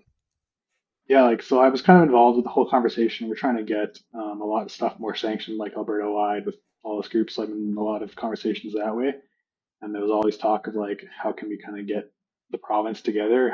We're trying to get everyone to get signed up for the Alberta sanctioned body and stuff. So we had conversations like, how can we do this together? And eventually it was just, I pulled the trigger and I did a lot of Excel spreadsheets to get everything set up and so to kind of format itself, and thought, you know what, I'm not going to make any money on sponsoring this, but if I can get close to breaking even and kind of give people a chance to compare with each other, I've got like a ton of people that have messaged me and been like, oh, it's been really awesome to compete against other people that I don't ever see. Because yeah, people from Lethbridge probably aren't going to travel up to Fort McMurray to go play a tournament and vice versa necessarily, unless it's a really big thing. So it's kind of cool to be able to compare yourself like that, especially in the winter when we're maybe not able to get out as much. So Yeah, that's a great point. It would give us a chance, as we're looking at some of the tournaments, especially in the spring. If you want to play a tournament in March and April, you almost have to go southern Alberta to play one because there isn't much north of Red Deer that I've seen. But it would be nice. You kind of get an eye on, ooh, that's the putting guy I got to watch for. If he's got a throw to go with that putt, then then he's the one I'm Yeah, looking out for. gives people a chance to kind of get their name out there a bit if they're looking for more sponsorships or whatever too. Like say, okay, we have this. I don't know how many members are in that league, probably 150 or something people, and I was the top, or I was top three, or I was whatever. Like it gives something for people to kind of grow on, and like we're totally on board with all of our sponsor people to kind of work with other people to grow whatever, and with working with other businesses too and stuff. Um, I know that I've been talking to lots of different businesses, whether it be Limber or whoever else, like, hey, you have extra this, or maybe we order this together. Sometimes it doesn't pan out, but it's an opportunity where we can kind of work together to sort of, I don't know, help people get what they want for the most part and keep support for all these tournaments going, right? Yeah, that's great that you guys are together and working together that way. Now, I'm sure, as you mentioned earlier, the new hex comes out. Like I've already got behind me here, I've got my Lazatl hex from the first release, and then I've got my Halloween hex behind there as well. I think I've got one of us has got a Gyropalooza hex, right? So those we know Simon's always going to sell, Paul's going to sell in that. But in our efforts to support Canadian, do you also do you have, Thomas Gilbert discs or Casey Hannemeyer discs or maybe Chantal Badinsky discs that you bring into the store? If they're available in Canada, I pretty much have them for the most part. Um, Yeah. Even like Terry Hong had her discs last year that she was able to get. So we're gonna do some more of those this year for her, but just like this. So because she's like we're open with her, like she's obviously sponsored by Yakun, and so Yep. she was able to get that done. But we're gonna do some more of that stuff this year and kind of help her with stuff too. So we try and kind of cater stuff to whatever. But Yeah. So with that being said, sorry, go ahead, Darryl. I've been talking. No, I could just talk to Brendan all yeah. night about this stuff. No. I was just mentioning. I was just thinking about when you said about Canadian discs and things like that. Have you heard, or do you have any connection with Daredevil discs? They're a um, manufacturer out of Canada. yeah. So I've reached out to them. I talked to them before. I've never been in per se, but if we want Daredevil discs, like if we get requests for Daredevil discs, we have as a country we pretty much have to kind of step up and support them Yeah, because yeah, people are always going to call and say, "Give me the new Paul Macbeth, give me the new yeah, Simon." People aren't going to say, yeah, "Give me this Albatross." Like you don't hear that as much. So if as a country we can kind of like get behind people like that, then it's kind of brings that more to the forefront. Even like different producers that are doing different stuff. Like there's Birdcage Baskets is starting to do some stuff with building baskets in Canada and kind of what we got to do. There's some cool disc racks out there that are designed in Canada, but you got to support that stuff. yeah. No, Right. exactly. Like you said, if people are not coming in and asking, like you said, people aren't going to come in and ask you for that latest Daredevil disc that came out, right? So even if we're just talking about them and maybe people aren't even aware that Daredevil discs are Mm-hmm. Canadian, or even there is a disc golf manufacturer of discs in Canada. So yeah, just thought I would shout it out there to you know put their name out there. So more on discs there, Brendan, with the Heiser Bomb Hong discs that you're like the one you're showing behind you. When can we expect the new ones to be available, or do you have some of last year's available if we were interested in them? I think she sold them right out, so she's pretty good at that. Good. She's pretty good marketing. So probably this summer for sure sometime. I'm not sure yet. There'll be some jerseys. I don't know if you guys have seen her pink and blue jersey dotted all over the place. VR. Oh yeah, Um, we'll be matching having some new socks. jersey stuff this year too. Yeah, she's got T-box socks. She's got a lot of people, so we try to represent and try and help her and help whoever. So we're gonna have a few kind of like little custom things for people, whether it be something like stickers or whether it be discs or people being able to get custom jerseys. I think that's another thing that people really like about being on the team is being able to say, okay, I have this team jersey and that's cool, but it also says my name on the back. Yeah, that's awesome. Mm.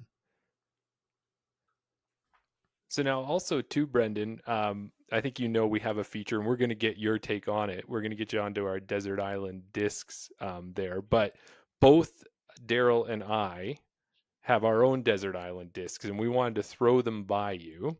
So I've got them written down because I never want to mix them up because Darryl gives me a hard time. But we just recently changed. Darryl, currently, you're sitting with a Berg for your putter. Yep. You're sitting with an echo for a mid. Yep. And then, as you keep telling everybody, I forced you to change. You made me your switch. Yeah. You asked me if I was going to switch. If I was going to switch, what would I switch to? And I mentioned that since doing the Trash Panda disc swap, you gave me a Vandal, which seems to be working pretty good for me.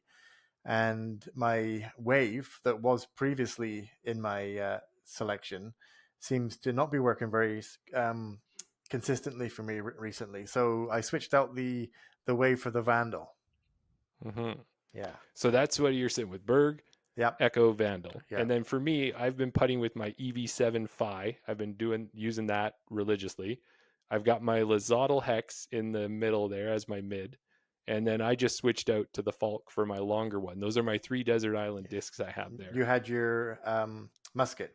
You took out your musket and you've switched it for your Falk. Yeah. So now, Brendan, when you look at Jeremy and Darryl, we're like between 802 rated to 830 rated. We've both been playing for about what was that? I said same as me. People think I'm good at disc golf. That's the first thing they got wrong. I just know some stuff about it. All right, so okay. So the 3 of us are in the same range. That might make it even easier. Exactly. Yeah. Yeah. So that's where we're at. We're trying to get better. We're trying to get something that we can rely on that's consistent. We're always one to buy a new disc when maybe we should just stick and try out a disc. For a player like us, what do you think we should insert if we were, whether it's pulling out one of our Desert Island discs or if we could have 4, what would you think the 4th one should be? Let's just imagine it right now. Let's set the scene. Let's say we're walking through the doors of BR Disc in Camrose. We're faced with all the discs on the wall. Where are you sending us? Where am I sending you? Well, I'll promote my favorite disc ever. It may or may not work into your bag, but as a Berg thrower, I think it could. The Jawbreaker Ringer GT to me it was actually the first putter that came in my starter pack that I got from Discraft, and now I have a big stack of those. So if you like a little bit overstable but not too flight but dependable, I recommended it to a guy last night at Putting League, and I think you might be switched from Berg to that. But I do like the Berg. Don't get me wrong. So what I would say if I had to stick to 3 discs, because to me all the discs that you've chosen are all fairly neutral for the most part. The Berg is maybe a bit more overstable, but it also doesn't fly as far, so you don't really notice it quite as much. Yeah. But if you take a Force, for instance, and you throw it, it's going to finish at the end. It's going to be overstable. But if you also throw it as a mid, it'll also be way more overstable if you just power down on it. That allows you to take whatever you've chosen for your mid range, like you guys have the Hex and the Echo, and even stick to something if that's straight for you or straight to stable. If you want to switch that to something that's a little bit more understable, I guess it kind of is up to you if you want to decide if you want your distance driver to be stable or not. But I would almost, the way that all those discs fly is pretty straight. So a putter that's pretty straight, that makes sense. If you only had 2 more to pick from, I'd pick one mid-range that's either more overstable or more understable, and then the fairway or distance that's the opposite.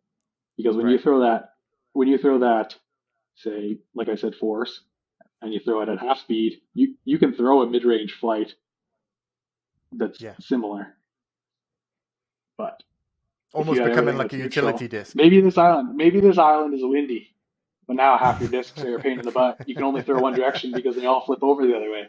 So it's always good to have something. People call it a utility disc, but if chances are 25 to 40% of the holes are into the wind and 25 to 40% are away from the wind. So if you don't have something to offset that a little bit, like I know this year, I played one day and it was so windy that I got my captain's raptor up to flat. I don't ever get my captain's raptor up to flat. It just always turns very left. But it was windy enough that I could get it to fly straight. It didn't fly far, but still. And then you turn the other direction. If I throw that thing, it'll just fall over. It won't even come out of my hand. I'll have to throw, I don't even know what, something super understandable. You have to throw it as a roller because that's all it'll do, right? Exactly. So I don't know specifically if I would pick a mold, but that's another way to look at it that I think some people don't. How about I share what my 3 discs are and then. Oh, You well, can- okay. If you're going to share your 3 discs, Or- Brendan, we can't do it without Darryl giving you a spiel to give you to think first. So go Okay. for it, Darryl. I've got to set the scene. So you're on a ship and you get shipwrecked and it crashes. You end up on an island. And fortuitously, on this island, there's an 18-hole disc golf course. Which 3 discs are you taking with you, Brendan? Well, I brought my bag. Let's here hear to your tell you. bag. I will. Perfect. I got them right here for you. Number 1, definitely. I have a bit of a stack here of Ringer GTs, but just any one of those will be just fine. Okay. If you think you're gonna be on that island for a while, then maybe you want something in a bit more stiff plastic. I have at least 4 of those in my bag at all times. So I even have Gotcha. some. Wow. Let me Okay. just. I got some like All at Limestone very- ones that are ESP, so you get the grip and you get the durability, and it'll last Right. for a long time. So I've gotten into getting a bunch of putters that are the same plastic, and as you throw it in, you throw this one for a year, Yeah. and then you kind of keep it in your bag, and you get the next one. So you have 2 discs that are different, but if you lose one, you always kind of have comparable. Number 1, Right. Ringer GT. Number 2, this is my favorite disc in the world to throw. I don't know if it's not very bright in Force. here, but it's a Watermelon Force. Yeah. Okay. So it's grippy, and it looks beautiful. And I throw it. It works for me forehand and backhand. I can't say that's the same for every disc I have. My form's no good, but when I throw this forehand and backhand, it can work good for me. So this would be, like I said, instead of having all your discs go straight, this is my slightly overstable disc that I would take as a distance driver. And to counterbalance that, I would get mid-range that's a little bit more understable. If you need to throw it a little bit further, this Comet is old. Pre-flight numbers Okay. found in the bottom of the pond Ooh. in Leduc. When I went to Yeah. find my other disc, it's probably 10 years old at least. Well, that's Something interesting. something like a Comet's good for like number 3 of a Tasquin. You can throw it dead straight, but if I need to throw this Yep. further, you just have to adjust how much hyzer you started off on for it to go up straight. But if you have a Gotcha. tailwind, you can throw this forever because it's not going to come back and fight back. So I would say those are my 3. There you All go. right. So we got a Ringer GT, Ringer a GT, Force, and a ESP Comet. Force, and a Comet. So, So, interestingly, the Comet- Sorry, go ahead. No, good. I was just going to say, recently we talked about it on the last episode. I think that I was rebuilding my bag. I watched a video on starting with 3 putters: an understable, stable, and overstable, and then the same with the mid range. And you build up your bag, so you have 12 discs, each range understable to overstable. And in my bag currently, right now, in my understable mid range department, I have my Comet. And the other thing to think about with that, And I know Jeremy has a Comet as well. the other thing to think about with that is that what also works that kind of can help you if you're expecting to lose a disc is even if you split that into 2. So you say understable and overstable, but you have a double of the overstable. So as that overstable gets beat in, it works to neutral, and then you put a new one in the bag so that you Right. still have the same feel. So that's what I'm trying to work towards my bags more so is you want to Right. have a disc that feels the same. So Yeah. I have something say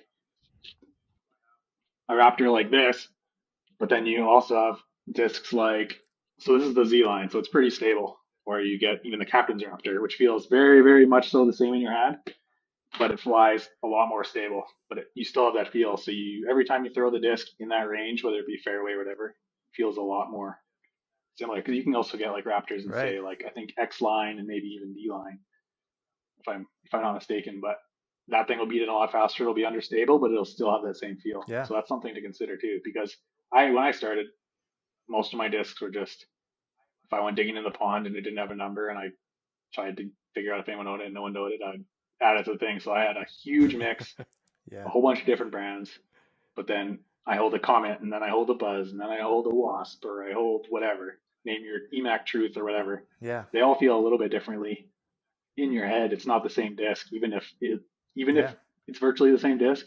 If you hold an EMAC Truth and a Buzz SS or whatever Yeah. you consider to be the same as that, it's not gonna in your head. It's not gonna be the same disc. So Yeah. Right. That's such an interesting way to look at it, Jeremy. I've never thought about that. I mean, I know I've spoken. Obviously, Tim said that at one point he had 7 Nate Sexton Firebirds in his bag, and they kind of explain it. Yeah, obviously, the more beat in the disc gets, the more understable it gets. So that's why they have that.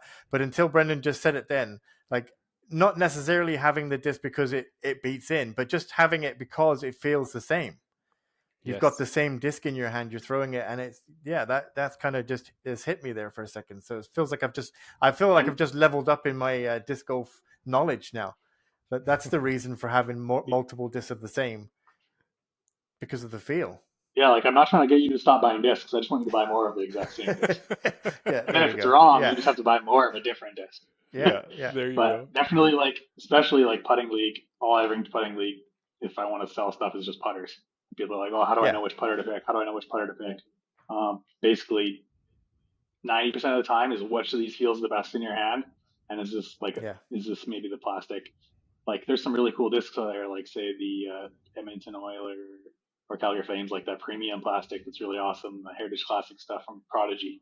Yeah. Yes. Yeah, that disc is awesome. Maybe if you're playing outside in the winter, you'll have zero grip with that disc because it's gonna be rock hard.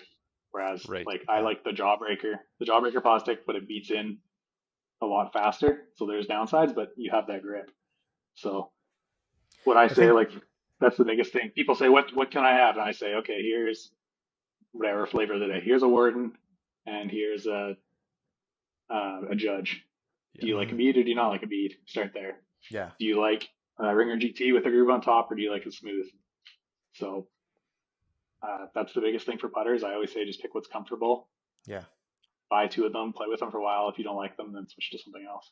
I think it would take a lot for me to lean away from my Bergs, but I'm always open to change. And because just because I putt well with the Berg right now, it doesn't mean that there's something better out there that I might feel better or might just feel better in my hand, or fly. And you know what? I was Team Berg until, I don't know, it disappeared. I didn't throw it in the water. I don't know where it went, but I lost my Berg, and then it just never went back in the bag.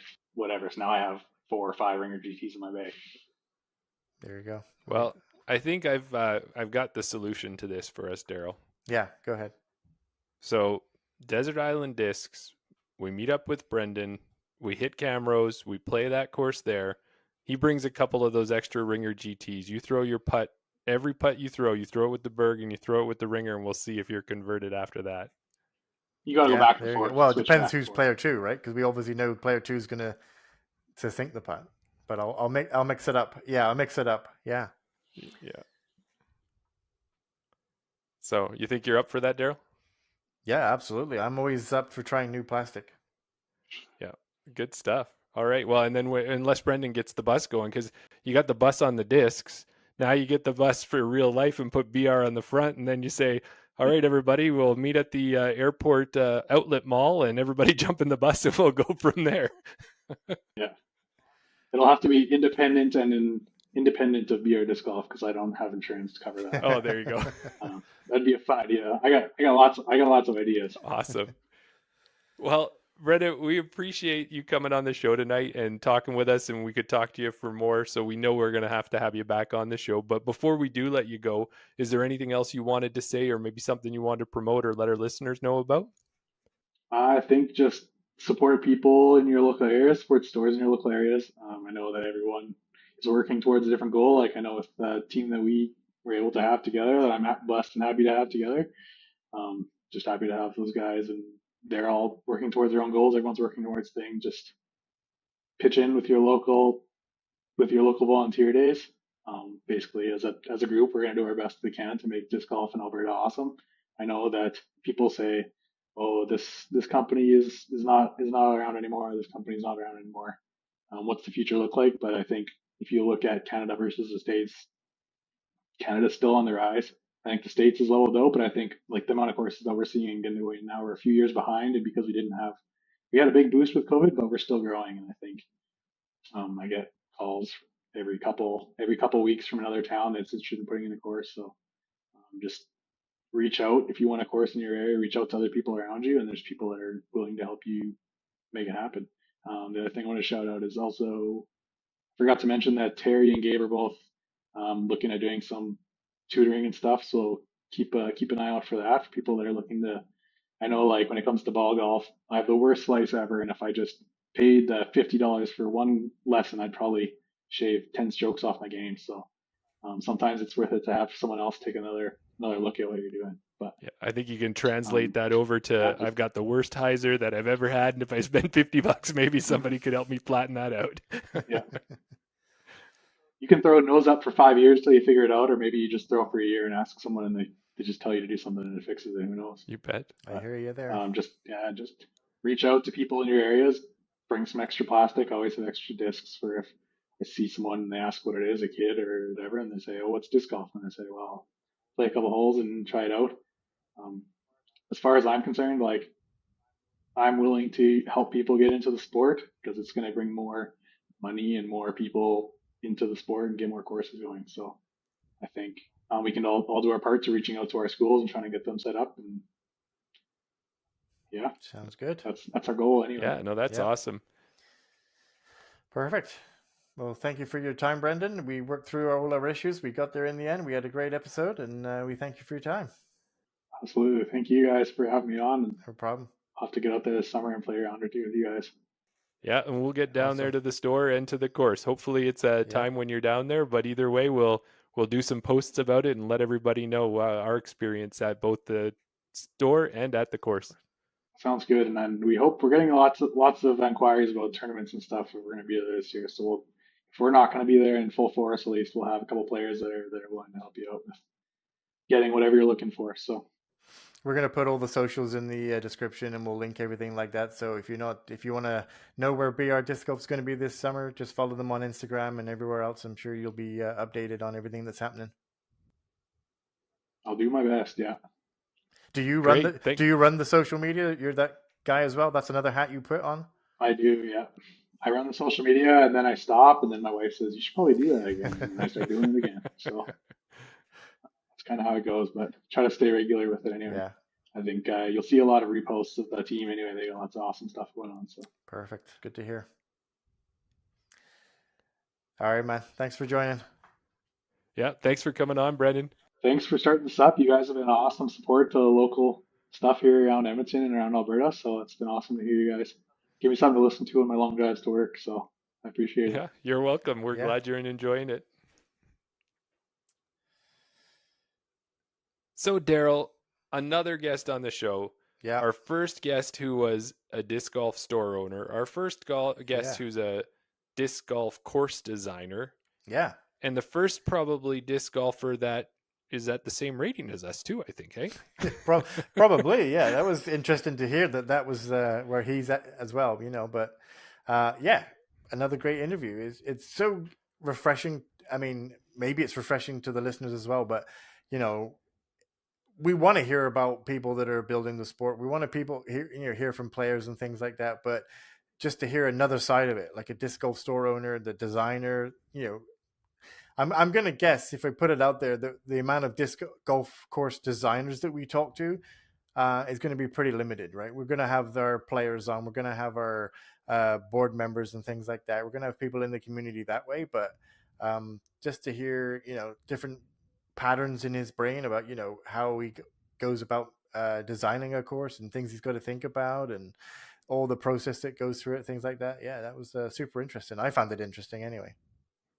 Well, I think you could tell I did as well, because I think you were going to have to just take the hook that they put on the stage and they pull the guy off the stage. Yeah, exactly. I was wondering if you were going to take a breath and let me have a speak, but no, it was all good in the end. Half of the time I was thinking of a question to ask, and then you asked it right. It was almost like you were reading my mind, that I had a question. Okay, I'm going to ask this. I'm going to ask this question when I get a break. Okay, Jeremy already asked that question, so okay, I'll think of another question. But it doesn't matter who the question comes from. We asked all the relevant questions that we needed to hear from Brendan there, and like you said, he was such a great guest, informative as well, knowledgeable about different aspects of the game. So yeah, I could see us having him back on again if he's willing to come back on again. And if you put it up to the listeners as well. If there's something you want us to ask Brendan next time that he's on, drop a question in the comments, and we'll get to it next time. Yeah, and he was doing all his shout-outs and wrap-ups at the end there, but as well, too, is if you do go to BR Disc Golf's website, that's where you'll find a link about course design and talking about some of the courses that he has done and a way to reach out to him if there's a course in your area or maybe on your private property. You've got 9 Mm-hmm. acres or more and you want to put a course out there, then he's the guy to talk to. Yeah, absolutely. So, Winter League, Darryl. Mm-hmm. This is the time for that. Last week, I got to start this one with an apology. Oh, well, last week, is this the first apology on this stage on the pod?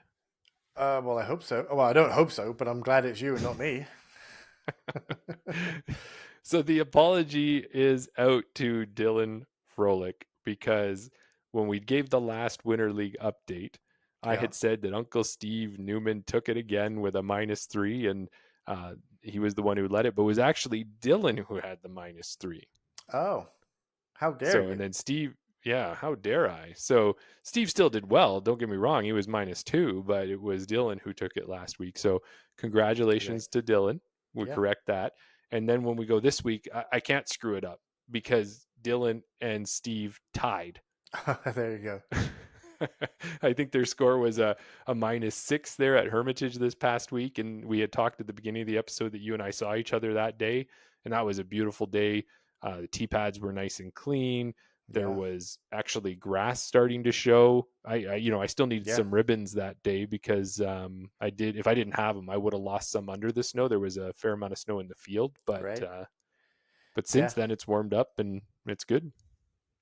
Yeah, no, I was lucky enough to play. Like I said, we met up on Hermitage. I was out a little bit earlier, so I started my round before Winter League officially began. But it was a lovely day. We didn't lose any discs. I went out with my girlfriend. It's just the two of us going around. We didn't lose any discs. I know there were a couple of discs lost in the Winter League there. We stopped and tried to help find them as best we could, but as far as to my knowledge, they weren't recovered during the round. Hopefully they got picked up and returned, once the snow started melting. But it was a really good day. There was no wind. It was a gorgeous day to play. Not the same as when I went out later on in the week when it was fairly windy and I didn't have such a great round. But yeah, I understand that you all had a good time, as you do every Saturday when you go out to Winter League, regardless of where you're playing. Yes, that's right. And it is such a good group. And I got to play with a few new people again this past week, and it's great. I'm loving every minute of it. And I think last year might have been a different story because it was a lot colder, but this year with El Nino helping us out, it's making it really easy to continue to play. Now, one thing I can't believe I've forgotten about this, Darryl, is that we talked about last week about the leagues that will be coming up in the summer with Brock. And then we got to get a nice picture of the Innova tag that the EDGA is going to have this year. And it's going to have the QR code on the back. Innova. Who said it right? Who wore it better? Yes, with the QR code. Yeah, lovely design tags. Well, the one thing I never did ever talk about was the Winter League tags. Oh, right. Yeah, so, you did tell me that that you were getting some of those. Yeah, so we did get Winter League tags, and we've had them for quite a bit, and we are playing tags just like we talked about that will happen for the summer leagues. Okay. And Dylan Froelich's brother actually made the tags this year. Oh, wow. So I want to show you, because I don't know if I've shown you yet, but take a look at these. Seen them. Oh, wow. Yeah. He made those? Yeah, he 3D printed these, and you can see, so they're a little bit thicker, like they're kind of like a coin almost, but yeah, no, they're fantastic. So we've been playing with them. As you can see, I am number 1, right? You saw that? I'm number 1, I'm so number 1 that they put 2 1s on there. Yeah. And so how many people are in Winter League? Is it 11? Hey. I think there's 12, maybe 16. They look really sharp. Let me have a look at those again, because I'm not too familiar with 3D printing, but to be able to get the different. So that's blue, green, and white with a black rim. Is that what I'm seeing? Yeah, like the base of it is all black, and then there's the blue and the white. And let me take a look a little closer. Look, is there a darker there's a green? Hint of kind like a green or a gray. Okay, yeah. Yeah. So That's pretty cool. Yeah, really, really neat, and I like them. So thanks a lot to Dylan and getting his brother to do What? that So just show and me putting those out. So was there something that was written on the back there? I didn't quite see. Oh yeah, and then what he's got printed on the back, so maybe that's his brother's company there. It's TyeDyeDesigns, Okay. TYDYE Designs. Nice. Good shout out for Yeah. tie-dye designs there. Yeah. Yeah, So that's yeah, pretty so that cool. was Winter League, and then also Putting League this week as well. Yeah.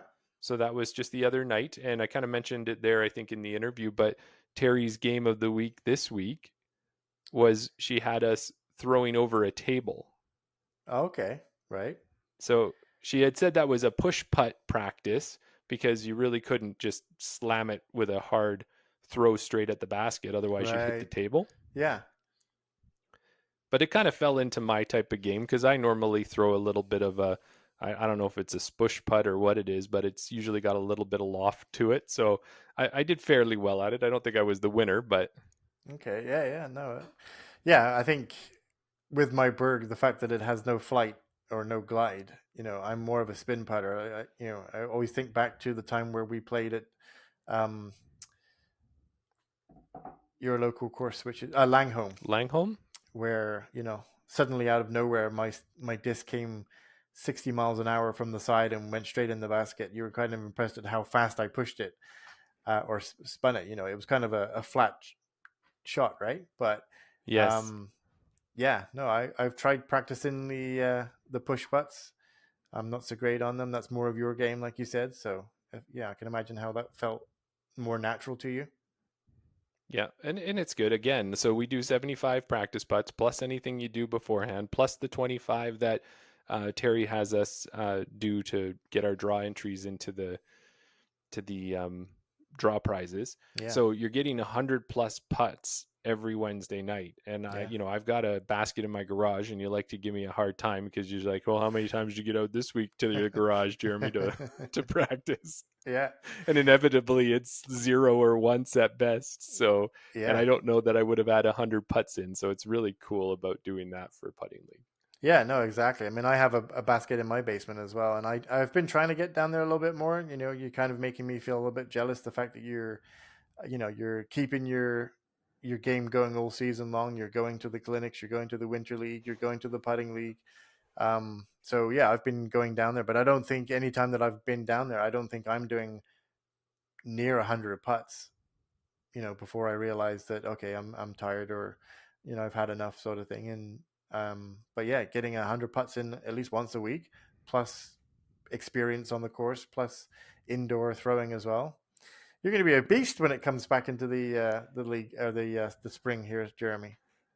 Well, that's the plan. I got to make up like 30 rating points on you to catch up to you. So I'm trying to do that now so that when we get on the course together, I'm playing at your level. I think we both know that's not going to be the case. I haven't the times that we have been out and played together. I don't think I'm always coming in last when it's me, you, and Mark. Well, we'll see. We got it. We got to get out there again. Is that why we haven't played yet this year? Or is Yeah, exactly. No, you're unbeaten. You're unbeaten this year. no. I mean, I don't know if you mentioned it on the last episode, but I know you've mentioned it to me before that I know we're only in January, but we haven't played together this year yet. Mm-hmm. Yeah, but we'll fix that up for Oh sure. yeah, absolutely. I did have another thing about putting league, and what that was this past week was the first night that they offered drop in. So we had a number Okay. of people drop in. Kevin was there, Briggsy, Matt, they all came. Jana came. So a lot of people came out for that night, and that just added some new faces, added some excitement. Matt had actually brought some discs to donate for the 50-50 draw and for the Frozen Ace. Okay. So our one friend of the show, Mark, ended up winning not only the money from the 50-50 draw, Right. but then he had his name drawn next for a disc as well. So Mark was one of the big winners there. Yeah, good for him. Yeah. And then on the Frozen Ace, Wally pulled out the win or had his Okay. winning ticket pulled. Yeah. So he lined up there, and I'd Just love to remind say, us. Wally. Just remind us again what the Frozen Ace is. Oh, right. So what you do is you buy for $1, you buy a ticket. You can buy as many as you want. We draw one ticket each night at Putting League. If your number is drawn, then you get a chance to throw a 35-foot putt Yeah. at the basket with the champ cap on. and Right. everybody looking at you and breathing down your neck and watching you and putting the pressure on you. And if you sink that putt, you win the funds that are in there. And so far, nobody's done it. So it's been every week. I think we're up to $65 maybe is what you can win. Okay. Nice. And just for getting your name drawn, you will get $5. And I would love to tell you Wally nailed that putt, but I think the pressure was just a little too much for him because I'd seen him get that putt all night in his practices, but once the pressure was on, it just wasn't his night. So, well, there's a lot of pressure on that one single putt, right? yeah, for sure. And I think, I don't know what we're doing at the end there, if we're going to have a putt off or something, or if the funds are going to go back to Edga, which I'd be totally fine with, depending on what happens on who wins the Frozen Ace. But it is another fun little thing about Putting League. So if you're thinking about it, come on out for a drop-in and join us. And the only day that I think is going to change here is we're going to be on February 15th instead of February 14th, because there's a $75 3-course meal that's going on for all the lovebirds who want to go to the restaurant, and we don't think they want to hear the chains in the background as they're looking deep into each other's eyes. So we agreed to switch the night to the 15th. There you go. That's fair. Okay. Does that bring us to the end of the episode? Well, unless you got any other hot topics you wanted to bring up at the last minute. No, I can't think of anything. I think I'm pretty much exhausted from listening to and asking Brendan all his questions. I don't think I've got anything else to say, but I'm sure you have one more thing to say.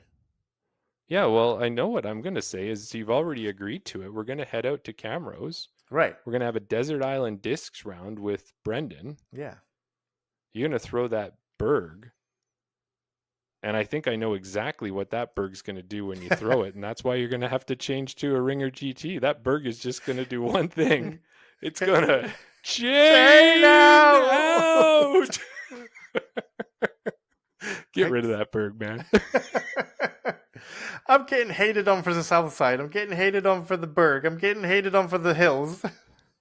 There's love out there. You'll see it. Someone will put a comment, you know. Yeah. Somebody put a comment saying they still like me on this podcast. Yeah, until next time. We'll talk to you later, guys. Okay. Thanks for listening and watching. And subscribing. And emailing. And liking.